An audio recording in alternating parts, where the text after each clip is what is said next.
In the vast, untamed heart of the African wilderness, a story was beginning to unfold. It was a story carried on the wind, whispered through the rustling leaves of the acacia trees. 6 male lions, brothers in blood and purpose, emerged from the shadows of their youth. They were a force of nature, a coalition unlike any seen before. This was the dawn of the Mapogo. Their presence sent a ripple of unease through the established order of the Sabi Sand. Old territories held for generations now felt the pressure of their approach. The air itself seemed to hold its breath, anticipating the storm that was to come with these formidable young males. They moved with a singular, unified purpose. Their powerful muscles rippled beneath coats of tawny gold, their eyes scanning the horizon with intelligent amber gazes. Each step they took was a declaration of intent, a claim on the future. They were not merely passing through, they were here to conquer. The scent of them, a potent mix of dust and raw power, clung to the air long after they passed. For the other inhabitants of this land, from the smallest mongoose to the largest elephant, the arrival of the 6 brothers was a momentous event, a sign that the delicate balance of life was about to be irrevocably altered. The eldest, Makhulu, carried the weight of leadership in his broad shoulders. He was the anchor, the strategic mind behind their inexorable advance. Beside him walked his 5 younger brothers, each a powerhouse in his own right. Their names would soon become legend: Rasta, Pretty Boy, Kinky Tail, T-Bone, and the fearsome Mr. T. Together they were more than just a family, they were a legion. Their combined strength was a weapon, and they were ready to wield it with devastating effect against any who dared to stand in their way. The land awaited their rule, unaware of the brutal reign that was about to begin. The sun would set on the old ways, and a new, more violent era would rise with the morning light. The story of the Mapogo was not just one of survival. It was a saga of conquest, of dominance, and of the raw, untamed spirit of the wild. It is here, in this ancient landscape, that their epic tale begins. The savannah would bear witness to their triumphs and their tragedies. It would remember their roars echoing through the long nights and the sight of them standing united against the world. Their legend was just beginning to be written upon the very soul of the land. The Sabi Sand is a land of harsh contrasts and breathtaking beauty. It is a kingdom carved from ancient rock and shaped by the timeless rhythms of sun and rain. Here, vast golden grasslands stretch to the horizon, punctuated by the skeletal silhouettes of leadwood trees. The air, thick with the scent of wild sage and dry earth, hums with the constant chorus of insects. In the heat of the day, the landscape shimmers, creating mirages that dance on the dusty plains. This was the stage upon which the Mapogo's drama would play out. A world where only the strongest and most adaptable can hope to survive. The lifeblood of this realm is the Sand River, a winding ribbon of water that carves its way through the thirsty land. Its banks are a lush haven of green, attracting a rich diversity of life. Elephants come to drink and bathe, their massive forms casting long shadows in the afternoon light. Hippos grunt and jostle in the deeper pools, their territorial disputes a constant rumbling soundtrack. The water moves slowly over smooth, worn stones, its gentle murmuring a stark contrast to the often brutal reality of life and death that plays out along its edges. This river was the heart of the kingdom the Mapogo sought to claim. Beyond the river, the terrain becomes more challenging. Thorny thickets of acacia and sicklebush create an almost impenetrable maze, a perfect place for predators to ambush their prey and for the hunted to find a fleeting moment of refuge. The wind is a constant presence here, a restless spirit that whispers secrets through the tall grass. It carries the scent of rain from distant storms, and the alarm calls of francolin's warning of danger. To understand this land is to understand the forces of nature in their purest, most unforgiving form. Every creature, from the lion to the termite, is intimately connected to these rhythms. As dusk begins to settle, a transformation occurs. The fierce heat of the day subsides, replaced by a cool, gentle breeze. The sky ignites in a spectacular display of orange, pink, and purple, casting a soft, ethereal glow over the landscape. This is the time when the nocturnal world awakens. The first calls of a leopard echo from the rocky outcrops, and the deep, resonant roars of lions begin to roll across the plains. It is a time of tension and anticipation, a time when the hunt begins in earnest. For the Mapogo, these nights were their domain, the canvas for their power. The ascent of the Mapogo was not a peaceful transition of power. It was a brutal, violent conquest that shook the Sabi sand to its very core. When they arrived in a new territory, they did not wait for an invitation. Their roars, a unified chorus of 6 powerful males, were a declaration of war. They moved with terrifying speed and coordination, targeting the resident males of the prides they sought to overthrow. The ensuing battles were clashes of titans, furious explosions of claws and teeth that often left the earth stained with blood. The established order, which had stood for years, crumbled before their onslaught. One by one, the prides fell. The battles were short and merciless. The Mapogo brothers, fighting as a single, unstoppable unit, overwhelmed their rivals with sheer numbers and ferocity. A lone male, or even a pair of males, stood little chance against the coordinated attack of 6 prime lions. The sounds of these conflicts were terrifying, a symphony of guttural snarls, deep-chested roars, and the sickening thud of bodies colliding. The message was clear and unequivocal. A new dynasty was being forged, and it was being built upon a foundation of absolute dominance and unwavering brutality. The most chilling aspect of their takeover was what followed the battles. In a brutal but necessary act of lion biology, the Mapogo would systematically eliminate any cubs sired by the previous males. This was not an act of wanton cruelty, but a biological imperative. By removing the offspring of their rivals, they would bring the lionesses back into estrus more quickly, allowing the new kings to sire their own cubs and secure their genetic legacy. It was a harsh and difficult reality of life in the wild, a stark reminder that survival is the ultimate goal, often achieved through ruthless means. This violent path to power established a reign of fear that extended across a vast territory. The name Mapogo became synonymous with unmatched power and a capacity for extreme violence. Other lions learned to give them a wide berth, and the roars of the 6 brothers echoing in the night were enough to send a shiver of fear through the heart of the savannah. They had not just conquered a piece of land, they had subjugated it. Their rule was absolute, their authority unquestioned. The Sabi Sand was now their kingdom, and they were its undisputed, formidable kings.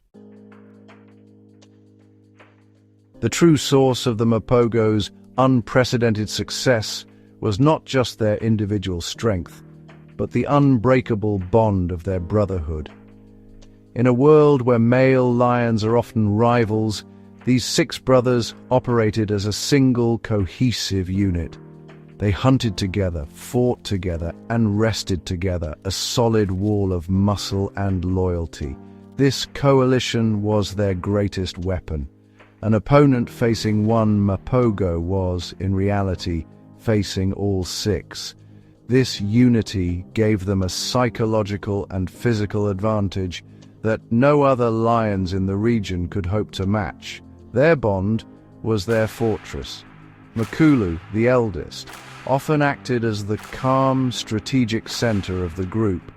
While the others might be more outwardly aggressive, his presence was a steadying force. Then there was Mr. T, easily recognizable by his mohawk-like mane and a ferocity that bordered on legendary. He was often at the forefront of any conflict, his terrifying snarl a prelude to a brutal assault. Each brother played a role, their individual personalities and strengths complementing one another. Pretty Boy, with his handsome features, and Kinky Tail, with his distinctively bent tail, were all formidable warriors in their own right, contributing to the collective power of the coalition. Their moments of rest were as telling as their moments of conflict. They would lie together in the shade of a marula tree, a tangled mass of paws, manes, and tawny bodies. They would groom each other, their rough tongues reinforcing the social bonds that made them so formidable. A low rumble of contentment would pass through the group, a stark contrast to the violent roars they unleashed upon their enemies. In these quiet moments, one could see the deep affection and trust that existed between them. This was not just an alliance of convenience, it was a true family, bound by blood and shared experience. This brotherhood allowed them to achieve feats that would be impossible for a solitary lion. They could bring down prey as large as adult buffalo and even young giraffes, a feat that requires immense power and coordination. They could defend a territory far larger than any single pride could manage. Their constant companionship provided security and comfort in a harsh and unforgiving world. The story of the Mapogo is, at its heart, a story of the power of family and the incredible strength that can be found in unity. They were a living testament to the idea that together they were invincible. The hunt was a finely tuned ballet of power and precision, a real demonstration of the Mapogo's cooperative genius. While a single lion is, a formidable predator, 6 hunting in unison is just an overwhelming force of nature. Their primary targets were often large and dangerous prey, animals that other predators would never dare to challenge. Cape buffalo, with their massive horns and aggressive dispositions, were actually a favorite quarry. A hunt for buffalo was always a high-stakes endeavor, a dramatic confrontation where, honestly, the line between hunter and hunted could blur in an instant. It often began with a slow, patient stalk. The lions would use the cover of tall grass or thick bush, moving with a silent, deliberate grace. They'd fan out, their movements coordinated with an almost unspoken understanding. Sometimes 1 or 2 brothers might circle around, positioning themselves to drive the herd towards an ambush. The tension in the air was just, palpable, a silent promise of the chaos to come. The wind played a crucial role. A sudden shift could carry their scent to the herd and, ruin the entire effort, sending the buffalo stampeding to safety. Every sense was on high alert, every muscle coiled and ready. Then, all at once, the explosion of action.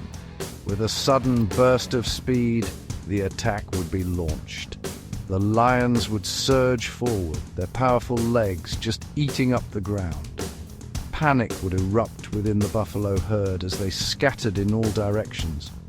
The lion's goal was to isolate a single individual, often a weaker or younger animal, from the safety of the group. This was, without a doubt, the most dangerous phase. A cornered buffalo would fight back with ferocious courage, its horns capable of inflicting fatal injuries. The lions had to be quick, precise, and work together to avoid the deadly sweep of those horns. The takedown was a brutal display of teamwork. One lion might leap onto the buffalo's back, its weight helping to slow the powerful animal. Another might clamp its jaws onto the muzzle, a suffocating grip designed to cut off the animal's breath. The other brothers would swarm in, adding their weight and strength, pulling the struggling behemoth to the ground. It was honestly a chaotic and violent end, but it was the way of the wild. The successful hunt meant survival for the coalition, a feast that would sustain their reign and fuel their continued dominance over the kingdom they had claimed. Even for kings, no reign lasts forever. For years, the Mapogo ruled the Sabi Sand with an iron fist, their power seemingly absolute and their brotherhood unbreakable. Their roars were the law of the land. But, the wilderness is a place of constant change, and on the distant horizons, a new power was rising. From the north, whispers began to travel on the wind, carried by the calls of birds and the scent of unfamiliar lions. A new coalition, young, strong, and ambitious, was making its way south. They were called the Majingilan, and they had heard the stories of the rich kingdom ruled by the aging Mapogo. The signs were subtle at first. Unfamiliar scent marks appeared at the edges of the Mapogo's vast territory, a clear and deliberate challenge. The roars that echoed in the dead of night now had a new, unfamiliar resonance, a response from rivals who were just not intimidated. For the first time in a long while, the Mapogo faced a threat that mirrored their own origins. This was not a lone male or a small, desperate pair. This was another powerful coalition of males in their prime, driven by the same hunger for dominance that had once fueled the Mapogo's own conquest. The stage was being set for an epic confrontation. The aging kings were not the same force they once were. The years of battle and rule had taken their toll. Scars crisscrossed their bodies, testaments to 100 different fights. Makhulu, the old leader, was gone, and the remaining brothers were now well into their prime, some showing the first signs of age. Their movements were perhaps a fraction slower, their endurance not what it once was. Yet, the fire of defiance still burned in their eyes. They would not relinquish their kingdom without a fight. Their roars in response to the intruders were still filled with defiance and pride, a promise of a bloody reception. The tension in the Sabi Sand grew thicker with each passing day. The air crackled with anticipation of the inevitable conflict. The other animals seemed to sense it, a hush falling over the plains as the two dominant forces drew closer to their collision course. Distant thunder rumbled on the horizon, a fitting soundtrack for the approaching storm. This would be more than just a battle for territory. It would be a clash of legacies, a fight for survival between the old guard and the new blood. The reign of the Mapogo was about to face its greatest and final test. The storm finally broke on a hot, breathless afternoon. The Majingilan, a coalition of 4 powerful males, made their move, pushing deep into the heart of Mapogo territory. The confrontation was not a single, decisive battle, but a brutal, protracted war fought in skirmishes across the plains and in the thorny thickets. The first major clash was a chaotic and violent affair. The sounds of roaring, snarling, and the impact of powerful bodies echoed through the bushveld, sending birds scattering into the sky and smaller animals running for cover. This was a fight for everything, and neither side was willing to back down. The Majingilan had the advantage of youth and numbers. They were 4 strong males in their absolute prime, mirroring the Mapogo in their own glory days.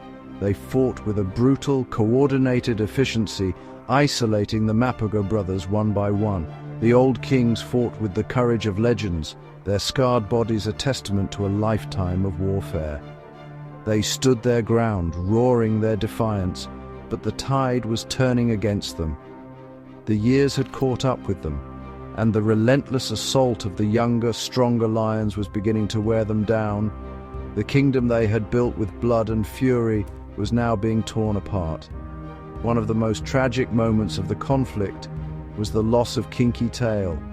Separated from his brothers and surrounded by the Majingjilane, he was overwhelmed.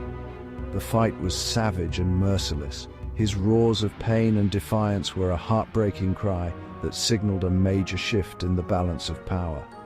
His death was a devastating blow to the remaining Mapogo, not just a loss of numbers, but a fracturing of their legendary brotherhood. The invincible wall of 6 brothers was broken, and the remaining lions were now more vulnerable than ever before. The scent of defeat began to linger in the air. The war of attrition continued.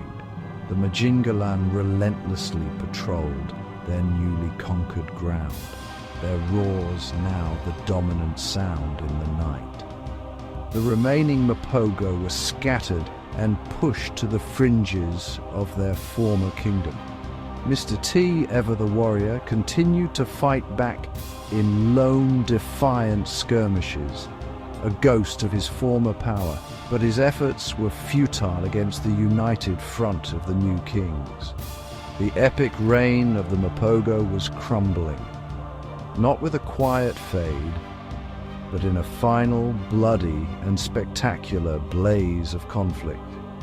The kings were being dethroned. In the end, even the most fearsome warrior must face his final battle. Mr. T, the most notorious and aggressive of the Mapogo brothers, had become a solitary wanderer in the land he once ruled.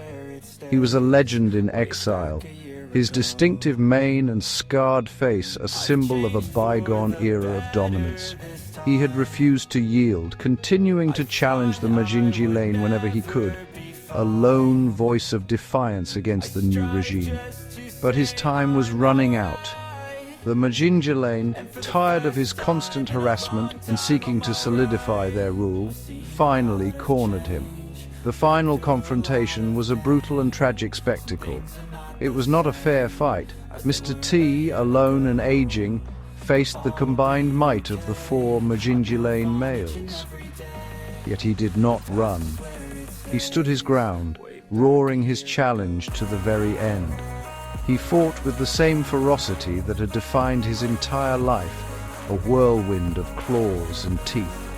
For a moment it seemed as if the old titan might just defy the odds one last time. But the numbers and the strength of his opponents were too much to overcome. The new kings overwhelmed him, their attacks swift and decisive. The fall of Mr. T marked the true end of the Mapogo era. With his death, the last great symbol of their power was gone. The Majingjilane had not just conquered a territory, they had vanquished a legend. The news of his demise spread through the Sabi sand, not as a roar, but as a silence. The defiant challenges that had echoed through the nights were finally still. A chapter had closed, and the landscape seemed to hold its breath in the aftermath. The new kings now ruled unopposed, their roars the only ones to answer the call of the wild. Of the original 6 brothers, only one, Pretty Boy, was known to have survived for a time, living a quiet, solitary existence far from the center of power. He was the last remnant of the Great Coalition, a ghost haunting the edges of his former empire. The story of the Mapogo had come full circle. They had risen to power through violence and unity, and they had been dethroned by a younger, stronger coalition employing the same ruthless tactics. Their fall was as dramatic and brutal as their rise, a stark and powerful reminder of the cyclical nature of power in the wild. Long after the last roar of the Mapogo has faded into silence, their legacy endures. Their story is not just written in the blood-soaked earth of the Sabi sand, but it is carried on the wind, whispered in the rustling grass, and remembered in the very soul of the wilderness They were more than just lions. They were a phenomenon, a force of nature that reshaped the world they inhabited. Their reign, though brutal, was a masterclass in power, strategy, and the unbreakable strength of a family bond. They set a new standard for what a lion coalition could achieve. Their tale serves as a powerful reminder of the raw, unfiltered reality of the natural world. It is a world devoid of human morality, governed only by the ancient laws of survival and dominance. The Mapogo were neither good nor evil. They were simply lions acting according to the instincts that had been honed over millennia. Their story forces us to look at nature not as a peaceful, idyllic garden, but as a dynamic and often violent arena where life and death are locked in a constant, epic struggle. Their saga reveals the awesome and terrifying beauty of nature in its purest form. Today, new kings rule the Sabi Sand. The Majingalain themselves have aged and been replaced by other younger coalitions. The cycle continues as it always has and always will. Yet, the memory of the 6 brothers from the south lingers. Guides and trackers still tell their story around the crackling campfire, their voices filled with a mixture of awe and reverence. The names Makhulu, Rasta, Pretty Boy, Kinky Tail, T-Bone and Mr. T have become mythical, synonymous with an era of unparalleled leonine power and drama that the Sabi Sand may never witness again. And so, if you stand on a rocky outcrop at dusk and listen closely, you might just hear it. In the sigh of the wind moving through the acacia trees, in the distant rumble of thunder, or in the deep resonant call of a new generation of lions, the echo of the Mapogo remains. They are a permanent part of this ancient landscape, their spirits forever roaming the golden plains they once ruled as undisputed kings. Their legend is a timeless epic of brotherhood, power, and the wild, untamable heart of Africa itself.